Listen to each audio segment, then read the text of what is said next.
Hello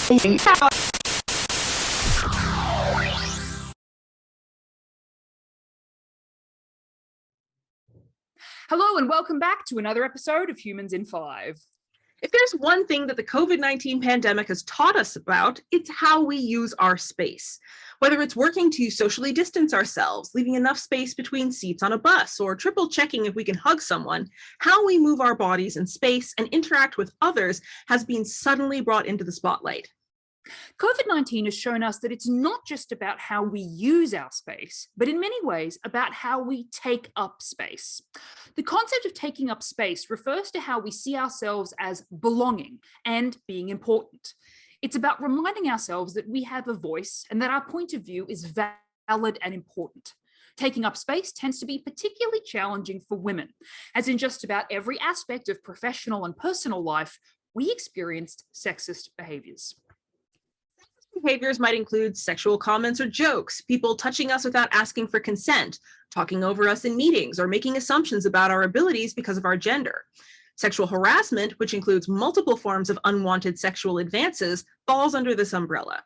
52% of women in Canada have been subjected to sexual harassment in their places of work, and research shows that it's overwhelmingly men who engage in this behavior. So what does space and sexual harassment have to do with COVID-19? University of Oregon's PhD student Alexis Adams-Clark and Dr. Jennifer J. Freyd suggest that these two factors may actually influence one another more than we imagine. Research in psychology has shown that some of the same patterns occur with sexist behavior and sexual harassment as COVID-19 transmission. Both of these factors come down to how we see ourselves and others and how we think about harm to other people. Reducing COVID-19 transmission means thinking about your movements and how comfortable others might be with your presence in a space. Someone considerate is constantly thinking about how to balance their own safety with the comfort of others. People who are sexually harassing their co-workers are doing the opposite.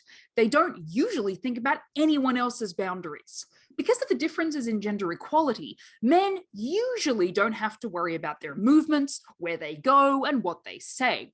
So a sudden change in those expectations with COVID-19 seems to map on the same lack of respect that we see with sexual harassment.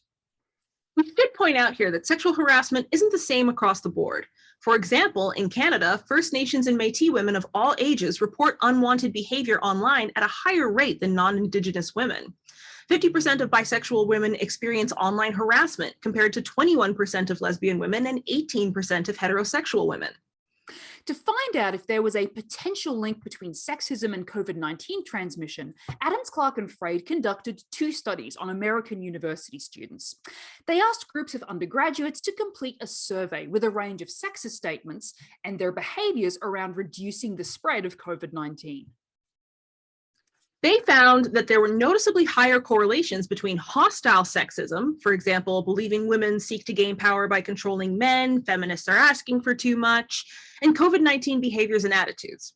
People who reported higher sexual harassment perpetration also had lower compliance with COVID-19 rules in the last week, even when statistically accounting for their attitudes about COVID-19 regulations, political beliefs, and previous rule-breaking experiences in their lives. Sexism isn't the main driver for COVID-19, of course, but it looks like there is a similar pattern of boundary-crossing behavior for both phenomena. Now, this kind of work is essential to really understanding the intersection between culture and biology, and should make us ask ourselves more regularly if maybe, just maybe, we're being the asshole.